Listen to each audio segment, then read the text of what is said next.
I want to thank you all for coming out here. You're really at the wrong spot. You should be down at the IRS Commissioner's office and asking him why all of this is going on. Ask him to show you the law that requires you to pay this federal income tax. He won't be able to do it. The closest thing he'll come to is to say, well, you have to pay it because we've shown that through the courts. They say you have to. When you have a government that enforces non-law passed by your Congress, you're run by a king, and it usually ends up very tyrannical. Where are we at now? George Bush says he don't care what Congress says. He's the king. He's the president. He's going to do what he wants. George Bush does not represent me at all. He's a criminal. What he is, he should be indicted for war crimes.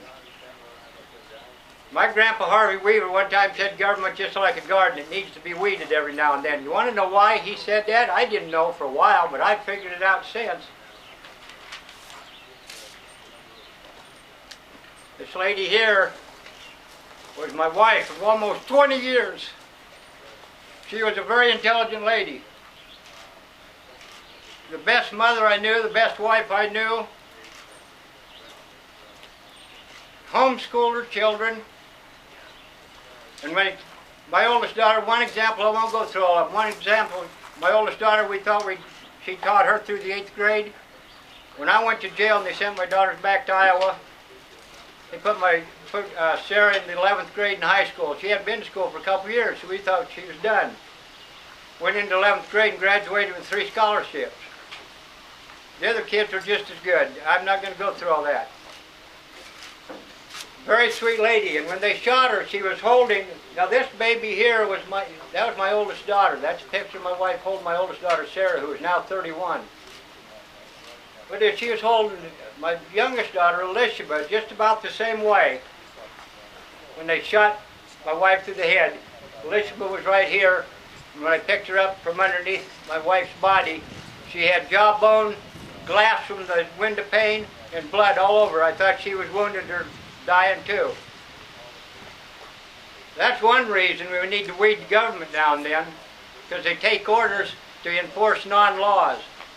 These people are here under non-laws, and we were too. I was originally on a gun law, but the U.S. Marshals were up there to get me on a failure to appear. I got paperwork I can show you. I had the wrong court date. By the time they claimed I was a wild crazy man up in the mountains, and the U.S. Marshals going to come get their man, that's the last straw. I got mad. And my wife is mad and my kids are standing behind me. And we said, this is it, we ain't going to deal with you no more. What makes people willing to put their lives on the line? They'll take so much BS from the so-called government, the de facto government, and then they just say back off. And this is just what's happening right here. I ain't afraid to die no more. I'm kind of curious about the next life, and I'm an atheist.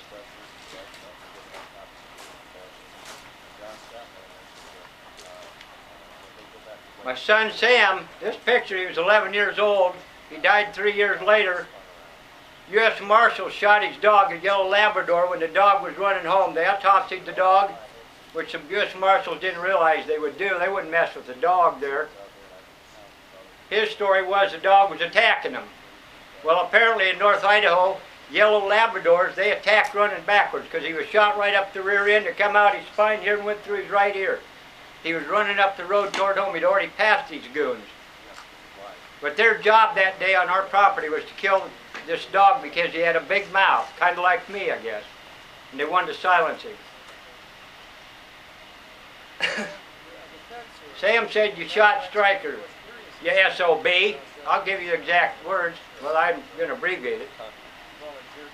And he fired 2 rounds in this undercover camouflage U.S. Marshal's direction that he just saw shoot his dog, and he turned to run for home.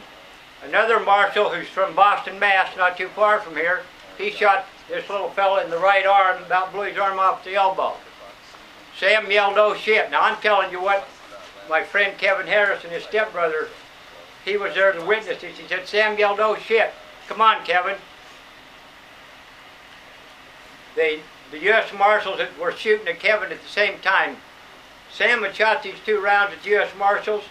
Kevin fired 3 in their direction while he was being shot at. So there's 5 rounds fired between my sons. They fired a total of 14 rounds. They didn't hit Kevin, but Kevin heard it when they hit Sam in the back. It was like, he said, it sounded like when somebody punched you in the back real hard, takes the wind out of you. Well, later on, it had blown his heart right out. When I picked him up off the ground dead, chunks of meat was falling out of his mouth. His little eyeballs was halfway open and rolled back, and the whites, you don't forget that stuff.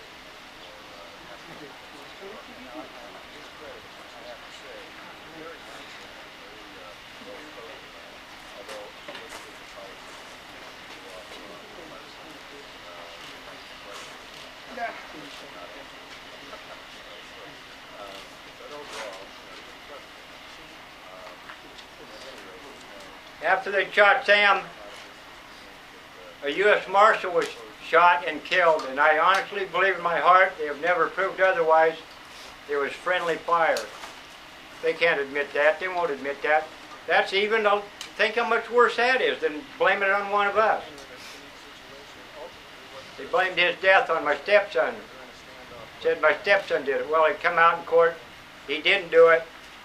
They even showed one of his men's, they showed his backpack, and it had 1 bullet hole going through it sideways, and proved that that came from that silent submachine gun from the guy behind him who was supposed to have killed the dog with that to start with when we weren't present.